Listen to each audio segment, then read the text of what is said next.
क्या एक छोटा सा चंदन का तिलक किसी इंसान की पूरी जिंदगी बदल सकता है? गर्मियों की एक तपती दोपहर थी। राजस्थान के एक छोटे से गांव अमृतसर में, जहां धूल भरी हवाएं चलती थीं और सूरज जैसे आग बरसाता था, वहीं रहता था आरव। आरव पढ़ाई में तेज था, लेकिन स्वभाव से बहुत चिड़चिड़ा। छोटी छोटी बातों पर गुस्सा आ जाना, हर किसी से बहस करना और हर समय बेचैनी में रहना, यही उसकी पहचान बन चुकी थी। उसकी माँ रोज उसे समझाती, बेटा थोड़ा शांत रहो, ये गुस्सा तुम्हें कहीं का नहीं छोड़ेगा। लेकिन आरव बस एक ही जवाब देता, माँ ये सब बातें किताबों में अच्छी लगती हैं, असल जिंदगी में नहीं। एक दिन गांव के मंदिर में एक वृद्ध संत आए। उनका चेहरा शांत था, आंखों में अजीब सी गहराई। लोग कहते थे ये संत वर्षों तक हिमालय में साधना कर चुके हैं। आरव को इन सब बातों पर बिल्कुल विश्वास नहीं था। वो हंसते हुए बोला, अगर ये इतने महान हैं तो मेरी एक समस्या क्यों नहीं हल कर देते। उसकी माँ उसे जबरदस्ती मंदिर ले गई। मंदिर में घुसते ही अगरबत्ती की हल्की खुशबू, शंख की आवाज और मंत्रों की गूंज ने एक अलग ही वातावरण बना दिया। संत वहां शांत बैठकर ध्यान कर रहे थे। आरव ने सीधे जाकर कहा, अगर आप सच में ज्ञानी हैं तो मुझे ये बताइए कि मेरा गुस्सा कैसे खत्म होगा।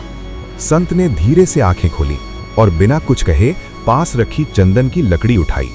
उन्होंने उसे पत्थर पर घिसना शुरू किया। कुछ देर बाद उन्होंने चंदन का तिलक बनाकर आरव के माथे पर लगा दिया। आरव चौंक गया, बस यही उपाय है? संत मुस्कुराए, नहीं, ये शुरुआत है। आरव को कुछ अजीब सा महसूस हुआ, माथे पर ठंडक और मन में हल्की सी शांति, लेकिन उसने इसे नजरअंदाज कर दिया। संत ने कहा, कल से रोज सुबह यहां आना और खुद अपने हाथों से चंदन घिसकर तिलक लगाना। आरव ने सोचा, चलो देखते हैं क्या होता है। अगले दिन से आरव रोज मंदिर जाने लगा। पहले दिन उसे बस ठंडक महसूस हुई, दूसरे दिन थोड़ी कम बेचैनी, तीसरे दिन उसने महसूस किया कि उसका गुस्सा थोड़ा कम हो गया है। लेकिन असली बदलाव तब शुरू हुआ, एक दिन जब वो चंदन घिस रहा था, उसके हाथ रुक गए। उसने देखा, चंदन की लकड़ी जितनी ज्यादा घिसती है उतनी ही ज्यादा खुशबू देती है। उसी समय संत की आवाज आई, समझे कुछ? आरव ने सिर हिलाया, नहीं।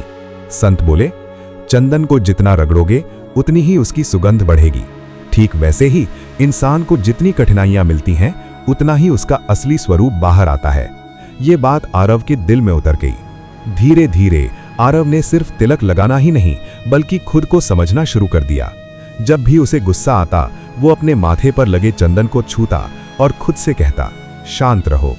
कुछ हफ्तों बाद गांव में एक बड़ी घटना हुई।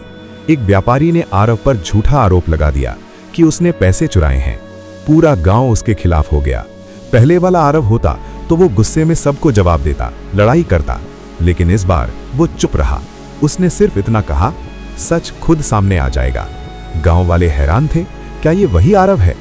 कुछ दिनों बाद सच्चाई सामने आई। असल चोर कोई और था। गांव वालों को अपनी गलती का एहसास हुआ। सबने आरव से माफी मांगी।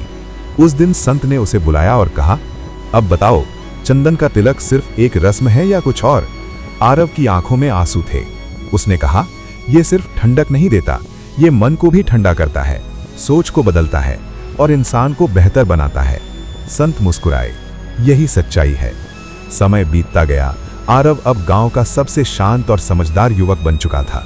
लोग उससे सलाह लेने आने लगे और हर बार वो एक ही बात कहता, जब भी जीवन में गर्मी बढ़े तो सिर्फ माथे पर नहीं, अपने विचारों पर भी चंदन लगाओ। अंतिम संदेश, चंदन हमें सिखाता है कि असली शांति बाहर से नहीं, अंदर से आती है। और जब मन शांत हो जाता है तो जीवन की हर समस्या अपने आप छोटी लगने लगती है। तो अगली बार जब आप चंदन का तिलक लगाएं तो सिर्फ एक परंपरा निभाने के लिए नहीं, बल्कि ये याद रखने के लिए कि आप भी चंदन की तरह हैं। जितना जीवन आपको घिसेगा उतनी ही आपकी असली खुशबू बाहर आएगी। अगर आपको ये कहानी पसंद आई हो तो वीडियो को लाइक करें और ऐसे ही गहरे सच जानने के लिए चैनल को सब्सक्राइब जरूर करें।